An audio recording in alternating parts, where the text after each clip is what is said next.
Happy Thursday, guys, and welcome back to the channel. My name is Hart. Today, I'll be breaking down the showdown slate for the NBA Finals. We have Game 1, Denver versus Miami. Going to be an absolutely fantastic series, hopefully. Should be a great game to watch tonight. I'll be talking through my favorite captain plays for this slate tonight, as well as my favorite utility plays. I'll have some early look core plays for you guys, some different strategies we can go over to get different to take down this $1 million to first. I will have my updated core plays on my Patreon link down below, as well as some PrizePicks slips and a PrizePick video out after this. So hit that like button and let's get into it. Before I get into the breakdown, just want to say make sure to follow me on Twitter at HeartDFS. Hit that like button and subscribe. It does really help out my channel. I will start incorporating more PGA DFS videos on my channel going forward for the rest of the PGA DFS season until we get NBA preseason and NFL preseason. PGA will be kind of the main thing with some PrizePick videos as well and some MLB PrizePick videos. That'll all be up. So there'll be a lot of content for you guys, even with NBA shutting down after these finals. And then we do have like a few weeks gap until the NBA preseason starts up. So PGA will kind of be taking over until the NBA season starts back up again, the preseason as well as the NFL preseason. But starting off here with this game. So game one, obviously the spread right now is 8.5 favored to the Nuggets. They're playing at home. So Miami has to come to Denver, deal with the altitude. So that's a little bit of a risk there. 219 game total. So that's pretty high for the Heat. It's not low for the Nuggets, but low compared to their previous series. So yeah, it's one of those things where there is blowout risk here in this game. Obviously, the Nuggets seem and are the better team, the more complete team. So it's just going to be super interesting how the Heat match up to the Nuggets. We know they can't play straight up. Bam's going to get absolutely abused by Jokic. I think Jamal Murray should have his way with Gabe Vincent. Jimmy, solid defender, but I still think Aaron Gordon's taller than him, so it's going to be hard for Jimmy to, if they get switched off, Aaron Gordon's just going to absolutely abuse Strus, get Vincent, Martin in the post. He's just way taller than all of them. So it's just like matchup wise, I don't know what Miami's going to do. That's kind of the big question mark. Are they going to run zone? I know a lot of people think they're going to run zone, but if they run zone, who's the number one team in the NBA offensively against the zone? It's the Nuggets. They have KCP, they have MPJ, they have Jokic, they have Jamal Murray, and they have Aaron Gordon. All guys, Aaron Gordon is probably obviously the worst one when it comes to 3-point shooting, but he still can hit a few. But just matchup wise, it's just like the rest of the guys can all knock down the three. And so it's just gonna be what you're gonna zone, have Jokic at the top of the key and allow him to facilitate from the top of the key, either go one on one with Bam or pass it out to the corners. It's just not gonna work out for Miami. So it's gonna be super interesting to see what Miami does here to try to slow down Denver. But getting into this breakdown, we'll go over the captain plays right now on the price tags. Obviously, Jokic and Jimmy are both 21,000 and 20.1 thousand. With both of them being that close, I really do think it's just way safer and easier to get to Jokic for what $900 increase. I would have expected Jimmy to be closer to that like 18 to 19K range, and Jokic to be like 20 to 21, like he kind of is. I wouldn't expect them to be both that close. I mean, we know Jimmy has huge upside, kind of averaging around like 50, 55 fantasy points per game. But Jokic is around basically like 70 to 75 fantasy points per game so far in these playoffs. And with the $900 price difference and just like a 20 to 25 point captain difference, I think Jokic is obviously the way better captain play compared to Jimmy. But if obviously a ton of people are going to be playing Jokic in the captain spot like they usually do, he's usually like 25 to 30% owned in the captain spot. If Jimmy's coming in at 15% or less, that's an easy pivot play off of the Jokic to Jimmy captain. Offers similar upside, obviously not as big, but still has similar upside. Jamal Murray, I do really like him at this captain price. We know he is very solid upside, pretty close to Jimmy with how he's been playing in terms of upside. So it's like one of those things where Jimmy might be one of those guys where people are either going to pay up for Jokic or they're going to pay up for Jamal Murray and the captain. And Jimmy may go very, very underowned in that captain spot. So in terms of like taking down $1 million at first, you're going to have to think of ways to get different. Obviously, you don't have to get super obscure. You don't have to save like $5,000 plus dollars. You don't have to play like an absolute scrub in the captain spot to get different. Those are strategies that could possibly work, but I think it's one of those things where play it safe in the captain spot, go with one of the main three guys and then just get different with like a utility spot guy or two for the chance to win that $1 million at first. But Jamal Murray, as I said, Very appealing at the price tag. Jokic, really liking this price tag. So Jimmy's kind of the odd man out. And as I said, could be a very great pivot depending on ownership there in the captain spot. Bam. It's just one of the things. It's hard to trust Bam just because he was great at staying out of foul trouble. Really didn't see it at all in that Boston series. But now he's going obviously against Jokic, and we know what happens when people try to guard Jokic. We saw it with DeAndre Ayton, who obviously is not as good as a defender as Bam. But Bam, it's going to be hard for him to stay out of foul trouble here. So for that reason, I think he's just a little bit too risky for me in game one here to go to him at captain. But I still think he has solid upside. You could definitely go to him. MPJ is definitely a decent captain play. If he's hitting the shots, he does have double upside. So it's like if he goes for 35, close to 40 fantasy points as captain, and Jokic keeps it with less than like 65 fantasy points, that could be a solid route there. Caleb Martin.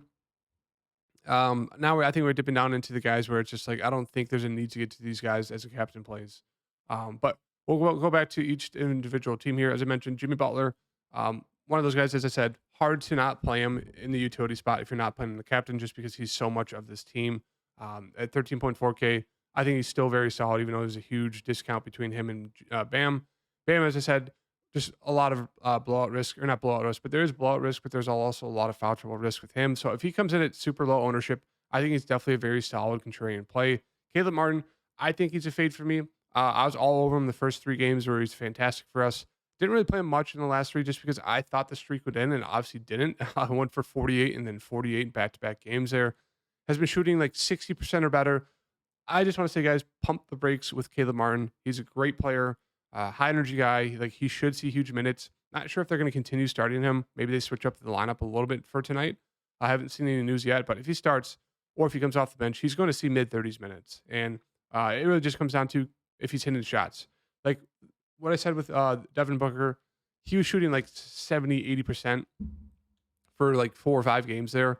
And he came back down to earth. You obviously can't be shooting that much for that long, that well. It's just odd-wise, it's going to come back down to earth. So I don't mind fading Martin at all this game. If he's going to be super popular, I think he's an easy fade for me just because he's pretty expensive. You know, he should get the minutes, but it's just very hard to trust him shooting 75% every single game. Like I'm expecting one of these games for him to shoot, not have a great shooting game, and that could be tonight against this team, especially if there's a blowout risk. So with that in mind, I'd rather take a shot on a guy like Gabe Vincent, who should see the minutes. He was seeing the minutes last game. He was playing decently well. It's just one of those things where Miami kind of blew him out, where he got subbed out and he just didn't need to come back in. So in a close game, he will get some blowout run as well, but in a close game, he should see 30+ minutes if he's out of foul trouble and playing decent. So I think he's a very solid play there at 5,800. One of those guys who's been pretty low owned the last few games of that Boston series. So I do like Gabe Vincent. I do still like Kyle Lowry. You know, with Gabe Vincent back, Kyle Lowry only saw 18 minutes in 24, but they're going to need him. They're going to need his offensive ability, his playmaking ability. So he's still a pretty solid play there at 5,200. I do like getting different and running both of them in the same lineup. That could help you get different. Strus, just super score independent. I think the matchups are easier in terms of like MPJ, Aaron Gordon, KCP. They're not like super tall, great shooting, strong guards in terms of like compared to like Jaylen Brown, Derek White, and Tatum. Like I think those guys obviously were a way harder matchup for a guy like Strus to guard. You know, MPJ is not going to be. He's a shooter. Aaron Gordon can't really shoot, so he's more of a post up player. KCP can shoot, but he's not. He can drive, but he's like, you know, he's not on the same level as the Boston guy. So I think it'll be easier matchup wise for Strus to kind of stay out there. But it really just comes down to can he hit his threes. If he can, 4,800, I think he's a solid play, nice contrarian play. But Duncan Robinson is also giving the same thing as Strus is. So it's like they're going to split the minutes. Whoever's playing better is going to get the more minutes. And they both been playing okay. So it's like they both can kind of split in minutes. If I had to choose one, I'd still think I'd go to Strus over Robinson. But I think they're both okay plays. Don't love them in the utility spot. And I do think the Heat are going to have to get back to Kevin Love. He did not play there. I don't think he played there in that last game. No, he did not play there in the last game. Last 2 games, I believe. No Kevin Love. And there was no Cody Zeller as well. So both of them pretty much got sat in the last 2 games there for the Heat.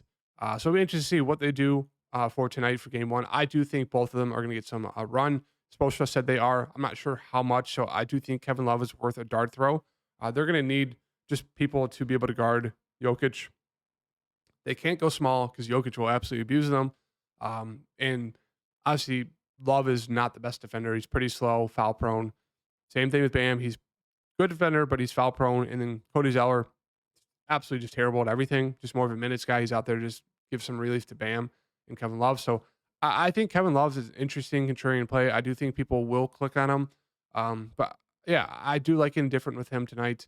Highsmith, a lot of people are over him because they think the Heat will go small once Jokic is out. I can see him getting like 10 minutes. I'd feel fine throwing him 10 minutes, maybe 15. I'd say 10. So I feel fine with maybe 10 from Highsmith. There's not a guarantee he plays, so it's definitely a risk clicking on him.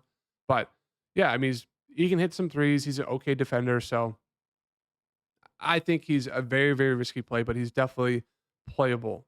And then Cody Zeller, another guy who's definitely playable, especially if you think Bam's getting in foul trouble. More minutes should go to Zeller and Kevin Love. So right now, I think Kevin Love's my favorite play, and I'd rather probably take Highsmith over Zeller.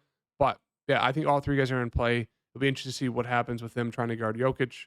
And then on the Denver side here, obviously, as I said, Jokic, fantastic captain play. Going to be very hard not to get to him there. But if you do, I'd say get different in the utility spot plays, especially if you want to take down the $1 million to first. Jamal Murray, I think it's another one of those things matchup wise, like he should be able to absolutely abuse Kyle Lowry or Gabe Vincent, whoever it is. And he had a fantastic series there against the Lakers. So really, really, really liking Jamal Murray there. MPJ looking pretty solid. He's going to be super popular. He's been just great shooting the ball. I think his shooting percentage when he has wide open shots is about 80%, which is absolutely wild. Second in the playoffs so far, only behind Caleb Martin, who's shooting like 84%. But yeah, MPJ looks good. Don't mind him. Aaron Gordon, I think, is just another very, very good contrarian play here. I mentioned that kind of the last few games of that series against Boston, and we saw it in the last game. He went for 42.5. Like, he has that upside.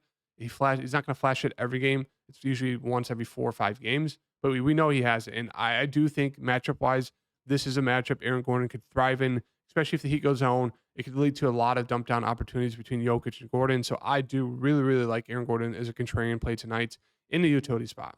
Bruce Brown, I think he's a very solid play. One of those guys who's going to see, mid 20s, sometimes in the 30s minutes, depending if there's foul trouble with the starting 5, and he's productive. So if he is one of those games where he really goes off, you could definitely throw him in the captain spot. Like, you need him to go for like 35, close to 40 fantasy points, but he's definitely worth a risky dart throwing captain, but I think he's a very solid utility play. I'd rather get to him over Caleb Martin. KCP's actually been very, very productive, which wasn't the case at all in the regular season. He'd have some streaks, but I mean, he's pretty much been averaging like close to 25 fantasy points, 26, 27, the past like 5 or 6 games. Obviously, he had that 15-point game there, but otherwise, he's playing super, super well. So I don't mind him. I think he's obviously a way better play than Strus and Robinson, but if he comes in higher owned than those two make for decent pivot plays off of KCP. Jeff Green, I think this is a better series for him compared to the Lakers series. I think he gets anywhere from 15 to 20 minutes. I think he's an okay punt play, and that's really it. So they don't really go to their bench. They're not going to go to a lot of people. You can take a shot on Christian Brown if you wanted to. He'll probably see 5 to 10 minutes. Really no need there, though. So in terms of early core plays, I think right now I am really, really, really liking Jamal Murray in the captain spot. It's hard not to get to Jokic as well, just both of them. It might be a Denver stack for me tonight, but we'll have to wait and see. I do like getting to a Kevin Love as of right now. I do think they're going to need to have his defense. I think he plays 15 minutes, maybe close to 20, depending on if Bam gets foul trouble.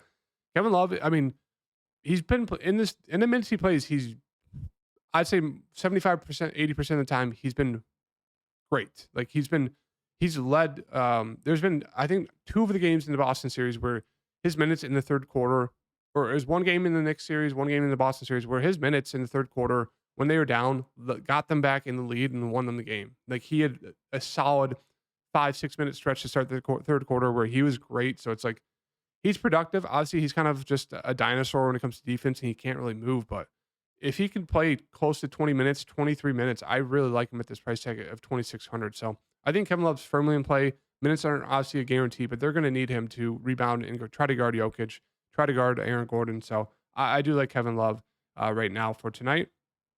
And then one more play for you guys. I do really like Kyle Lowry, do like Gabe Vincent. As mentioned, I do like Aaron Gordon and Brown. So kind of honing in on that mid range kind of build there. But right now, I do think I'm going to go with, I'll probably go with, I'll go with Kyle Lowry for now. So those are the kind of the four early core plays for me. Love and Jamal Murray. Obviously, Jokic.